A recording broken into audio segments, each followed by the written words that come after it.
Sabadona December kalo kile mukan fila ambalma obisimila malakju ka don kibaru keneka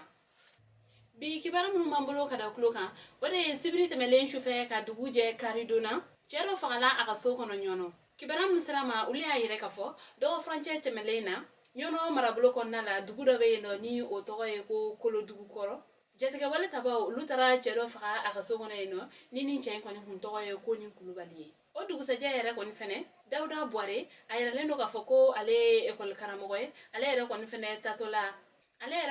tatola nyono formation de la je marfatiki uluye ale fene mine o donkelen fene ko mototiki do fene uyo o fene mine ni yoro kele nunu na yenno nga ame wakati mine ko sisa kibera fosle masoro ni ma fla mine le nunu na kawla do na ka foko watina ko hakili siki o era kon kunna na nyono ko gani do na banu na jeteke wala taba ulu ko ni willendo uga bingal ke wala u fe ko sebe kibara ware mambulo kada kuloka o de tenendo December kalo kile muga male finintiku ule jeteke wale tabado uge kasegu ko gaw konnala kibara musarama ulu konne ayire kafo ko tenendo nege kanya mugani kele wakati male finintiku ulu konni jeteke wale tabado karla nyogona wa bariani owe gaw ayire le kafo ko ni jeteke wale tabanu ngoni ko keleke marfangiri mawde kumbe ukuna ko ga ko male finintiku ulu konni kundala uga kwa ugenga boni yoro mbela jelen kono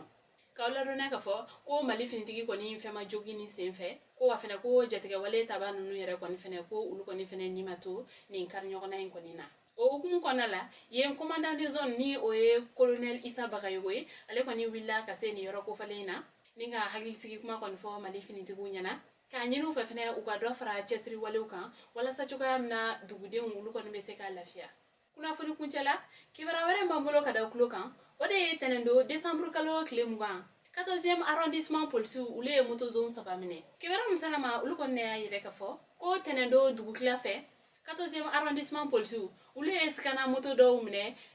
parking dola kawla dona kafo ko ni parking kon hiye bardo parking ko ni moto tigi flan nun kon nana kana uga moto kuro kon njo ko ga ko asikana mayoro yara kon kuye muye ko ni moto nun kon kante seka soko wa uklala fene ka fo parker fene nyana ko o ga janto uluga moto la ko sabla ko o kante seka soko